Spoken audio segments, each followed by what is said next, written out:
Welcome back, ladies and gentlemen, to LCK Spring 2023. I'm Atlas, joined by Chronicler here for our second series of the evening, as Bro look to create some memento against T1. This is going to be a very difficult match for Breon, but one that will need your support. Not exactly the highest volume, but T1 fans absolutely exploding. Their intensity was great, though. Oh. That's true. That's true.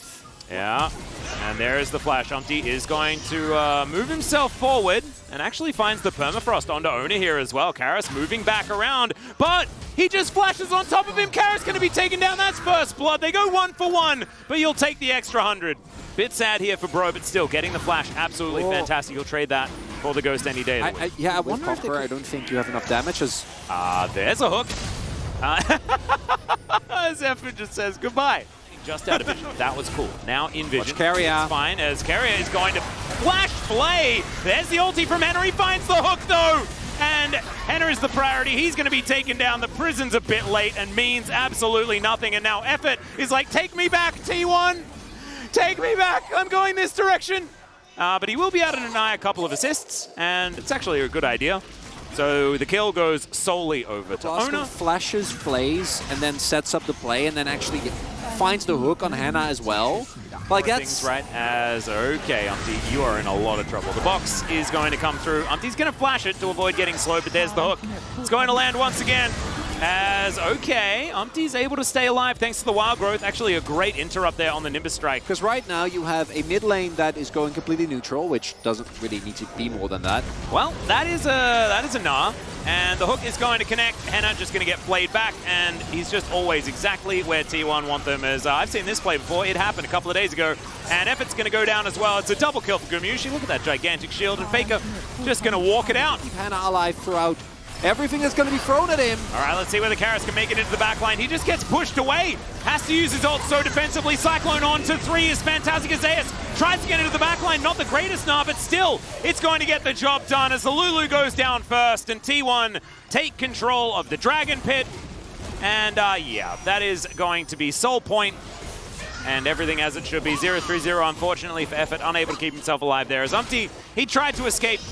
And Zayas is going to say no thank you. You know, I got the two items, a BT and a fully stacked like overheal shield. And BT shield, like it's not happening.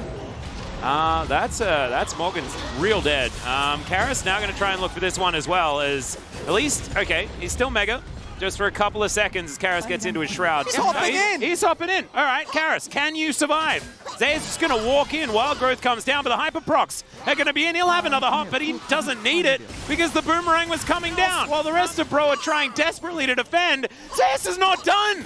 Effort is now going to get chased down. He has no Wild Growth, and all right, okay. That was a 1v3! Well, it was a 1v1 and a 1v1 and a 1v1. It's kind of what it felt like, or at least a 1v1, then a 1v2, and then a 1v1. As, all right, Gumushi is going to be able to snipe Morgan. Faker is going to go golden. And Umpty's desperately trying to hold on to this one, but it is well and truly done. Carrier is going to be taken down, as perhaps a Zeri moment was almost upon us, but Henna just kind of dies. And now it's a open Nexus. And what? Okay. Polymorph comes in, but that's only going to buy them a little bit of time. It's, okay. The Nexus dies, so it's okay. It's all right. Just ignore that, guys. T1. I don't know if this is enough to win the game for Breon. I do think that the nameplate difference in this game is colossal, but I think they have a very adventurous draft with a couple of great parts. I just don't know how it works together, right? Like I was just talking about this before. I was like, where did Hillbilly Gragas go? It was, of course, the skin that Score would play every single time. He was an absolutely fantastic jungle Gragas, and Umpty has picked it. 2 questions. Is this going to be the... Remember, extremely dangerous, and there is the mist. The flash already used. The ignite is down. Of course, this was what Top Sejuani took all the time. He does have boots. All right, let's see what they can find, as Morgan is taking a lot of damage from Zayas here, but does get the stun, and Zayas should be dead. There it is, Kulbamik. It's going to come through, and that is first blood to the Lord's Renekton. Gets some revenge against Zayas, who was playing the early lane very, very well.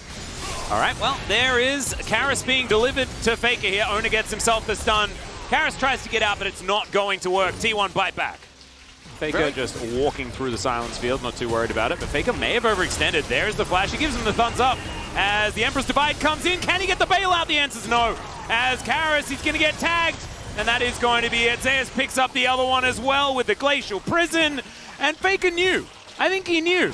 Gave him the thumbs up. He's like, I'm the bait. My team's Well, T1 knows. Can you line it up is Owner's the on his question. way. Gets the stun. There's the body slam. Max range. Easy peasy. Umpty locks it down. Wonder if it's going to be Kraken. As long as it's not... He's still in turret range. Morgan has to flash. That's going on there. Yep. Morgan going to get permanently frosted.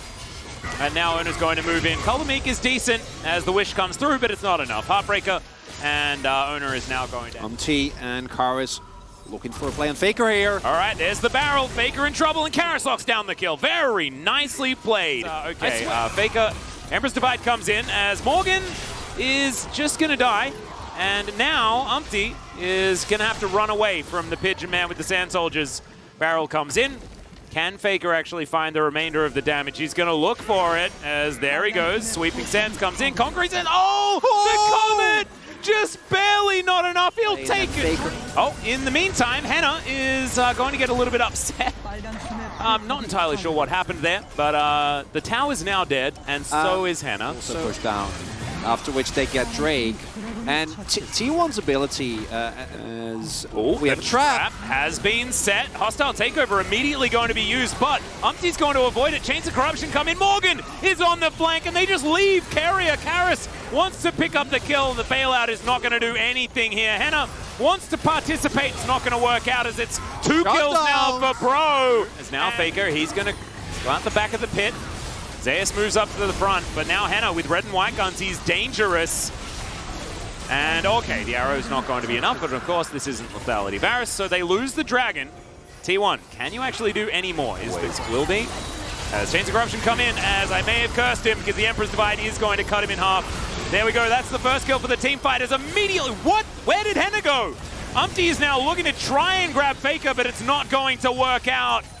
And T1, they just wipe the floor with them. Karis and Effort, the last men standing, and the Baron not going to be up for much longer. A couple of flashes are forced. Henna doesn't have his flash, so the stun's going to come in. And he's just, Henna's real dead. Does manage to get a move. Contest. He might take it. He'll take a Nexus turret. Yeah. Yeah, that's happening. Because there's no one here. Karis is going to turn up, but there's a Nexus turret. The Soul, Faker, Emperor's Divide is going to deny that to the skies. Umpty, if he finds himself a body slam decently, but no, it's not going to happen. Flash over the wall, though, from Karis is going to spell the end of Faker. We're wanting to have as Carrier is going to find Umpty. That's a flash to make sure that he cannot body slam over. Really beautifully done. And that is Gumayushi picking it up from downtown. Oh, no. Yeah. Karis going to be spotted. Immediately turning around and taking down the Jace, and now the hostile takeover comes in. Hannah is pretty dangerous though, as Carrier is going to get taken down. Emperor's Divide going to move Morgan away from Faker as the Glacial Prison lands in between everyone and explodes. That's important. T1, all or nothing. Umpty. No, can't even get in. Yeah, they do manage to take the outer turret in the mid lane. Come back. So going to have to Dominus deal with Faker here, and Effort is just running away from Ona. This Nexus turret, not long for the world. And Faker has a one-track mind. All right, that's a flash forward from Ona. Hannah is in so much trouble. Faker will swoop in, collect that one, and move on towards winning this game. That Nexus turret was taken down. Ona took the life of Effort and then used his silence to make sure he could get on top. Hannah. Very cutely done. As there is an Emperor's Divide. Faker is going to die again, but it looks like he's having a very good time on the Rift. The Nexus will fall moments afterwards. T1 pick up the 2-0. And it was a game with...